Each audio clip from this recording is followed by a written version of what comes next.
Hello, my name is Liza, and today I'm going to share with you how I created my Jingle Bell tabletop decor piece.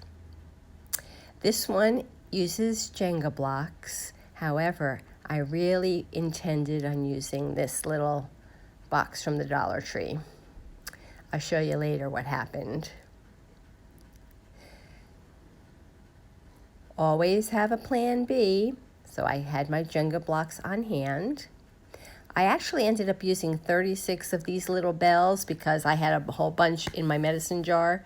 But 32 will work. You need some floral wire, some of the large popsicle craft sticks. Take your jingle bells and start to string them on some floral wire.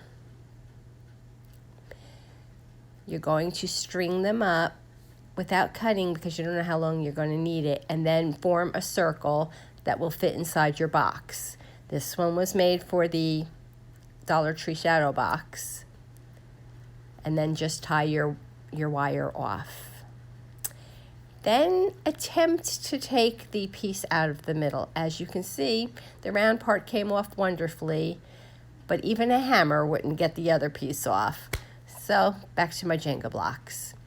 I just made 2 rows of 2 blocks on all 4 sides so that it was still deep enough to be a shadow box. And I used wood glue to help them stick together.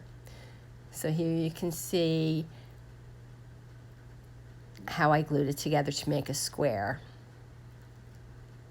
Then when I glued the two of the pieces together, I didn't glue them in the same spot. That would give them more sturdiness. The seams are in different places.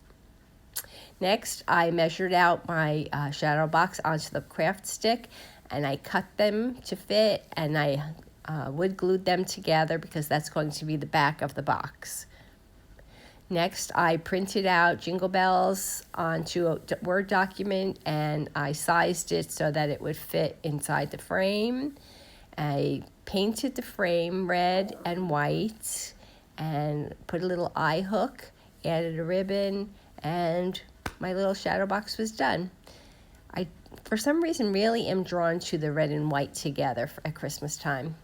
I hope you enjoyed my short little project. If you did, please give my video a thumbs up, leave a comment, and if you aren't already a subscriber, please consider doing so. I'll be back again soon. Take care.